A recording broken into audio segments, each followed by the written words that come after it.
当时水就是这个颜色呀，看着这个颜色感觉不对。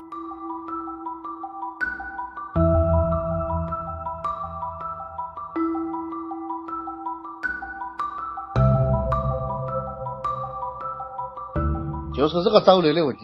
藻类在高温天气大量生长，它只有8天的生存期，大概下雨降温，温度一骤降，就造成这个藻类死亡。